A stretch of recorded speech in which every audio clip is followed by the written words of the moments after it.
Okay, I have a story to tell. As part of my new employment at this climate solutions company, I had to research on some major political decisions that are being taken in favor of climate change. I barely saw anything. I thought this is not good for anyone, but then I suddenly came across this clip. My Build Back Better framework will make historic investments in clean energy, the most significant investment to deal with the climate crisis that any advanced nation has made ever. Joe Biden was saying this at the UN Climate Change Conference. I dug in deep and found out that there were really tall promises in the conference from each side. And it left me wondering, how does it matter? Because in the end, aren't these conferences creating more emissions, have less commitment-based targets, and are essentially just a photo opportunity for the leaders of the world? So I started noting it all down. Hi, my name is Adam, and today we will discuss the Build Back Better bill. How it promised to impact the real consumer, how it could have changed our planet, and how the usual human greed made sure it failed. This is Joe Biden, the current US president. He was trying to enact a $2 trillion bill that promised to improve USA's public transport, sewage system, etc., while investing in a sustainable future. Yes, climate change was an agenda, but how serious was anyone about solving it? Anywhere. So I tried to understand what this bill is about, and I found this. The House of Representatives passed an energy and climate bill in June that would finally make clean energy the profitable kind of energy for American businesses and dramatically reduce greenhouse gas emissions. Even Obama knew climate change is real. Trump came forward and cancelled Obama's presidential climate action plan, called it unnecessary. But this time, Joe Biden had a different approach. He was bringing in huge investment and creating a much bigger space to collaborate and work together, which would sustain for long. Some people did not agree at all. Some made sure it didn't go through. While this bill promised to bring down America's emissions by 50%, while we all thought it could inspire a lot more than we can imagine, politicians had a different plan. A general question at this point would be how? How does a bill do that? The answer is simple. It's in front of every clothing store reception desk as ads on your Google search. Discounts. Governments can easily change things by giving direct benefits to consumers in the form of what is called a tax rebate. If the Build Back Better bill was passed, on every electric car purchase that is manufactured in the US, an American could get a $7,500 of tax rebate, and that's just the start of this. Make sure of some specifics and it can go 7,500 to 12,000 pretty easily. Think like this. This is Nissan Leaf, one of the highest sold electric cars in the United States. It costs 27,000 US dollars. A tax rebate of 12,000 US dollars would mean almost 50% lowered price of the car. $4,000 tax rebate for home repairs that could save electricity by 35%. A 4% increase in subsidies for homeowners with solar-powered homes. Now, this was not a discount on the purchase, it was a discount you receive after the purchase. It's like a cashback that you can claim once you are paying the government for their service in form of tax. Our behavior is controlled by the market around us. We try things not because we need them, but when we are lured in through some kind of a benefit, a reward, a future discount. So they went for the low-hanging fruit. But this was not just a low-hanging fruit.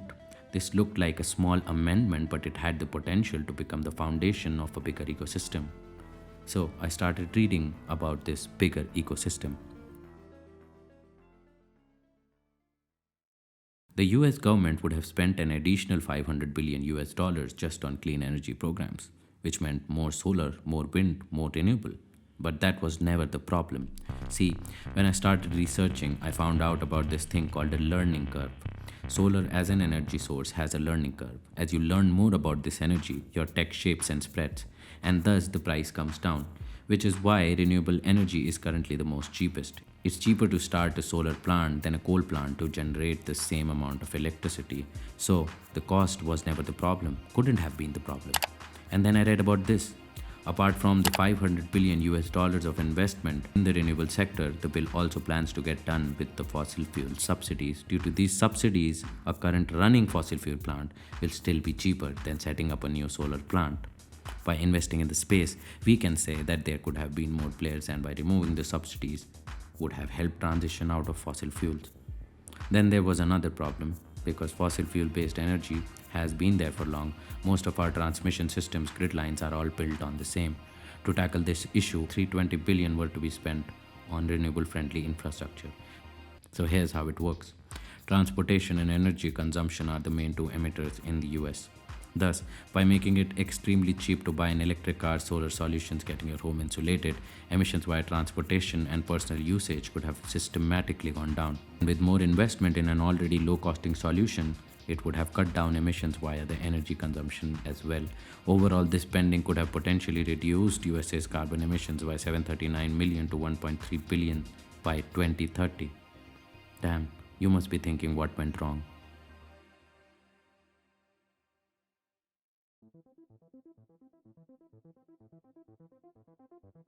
Like every political system, this bill had to go through various levels of political groups. It made through the people, it made through the Congress, but from the recent developments, it seems that it might not be passed in the Senate. We began to get everyone on board, then there were negotiations, then there were lawmakers, and with that came revisions. After the revisions and budget cuts, a final draft was passed in the Congress. It had to be passed in the Senate if the Democrats could prove majority, and they could because there were 51 of them. Exactly the amount needed to prove a simple majority. But before the vote took place, one of the Democrats came forward and said no to the legislation. Months of negotiations, Senator Joe Manchin, the linchpin in the 50-50 Senate, said he will not support President Biden's Build Back Better plan, effectively killing the $2 trillion social spending proposal in its current form. This US Senator Joe Manchin decided to not go ahead and prove a simple majority, who also has significant investment in the fossil fuel industry and possibly just wants to retain a business. His main objection is against scrapping off fossil fuel-based subsidies and the $500 billion worth of incentives given to the renewable sector. I guess that's what you get when one of the people drafting the bill is someone who earns billions via the fossil fuel industry. Another famous personality to diss the bill was Elon Musk, which can probably be because buying a Tesla will not ensure the $12,000 credit on electric cars. This provision is specifically for brands like General Motors, Ford, and a few others who are unionized, and I feel that has really angered him. He also dislikes the part where the bill promises to improve public transport system. In cities that are congested, we have got to do something about extreme traffic, which is some combination of double-deckering freeways and building tunnels, he said, while not openly pushing a bid to score a project for the boring company that makes tunnels. Every problem has a perfect solution, vested interests, and a point where the work starts. But what if the work never starts? What if this regular politics will be the reason behind not having a future? This bill could have created a bigger impact than how it is today. It was breaking the cycle. There is not enough infrastructure, which leads to higher prices, which leads to lesser demand, which leads to there is not enough infrastructure. So when I go back to Joe Biden's video and all those tall promises made at COP26, I realized that at least there was some intent. But maybe he just didn't foresee the politics, the profits, the greed that holds power over the planet. Climate change is a big issue, and for once it seemed the world might just take it a bit seriously.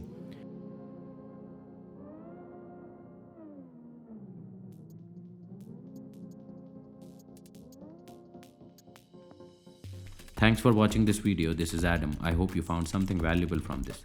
Another valuable thing that you can do is calculate your carbon footprint and offset it by visiting lowsuit.com. You can also be part of our Discord community and meet like-minded people in the space of climate change. Thank you.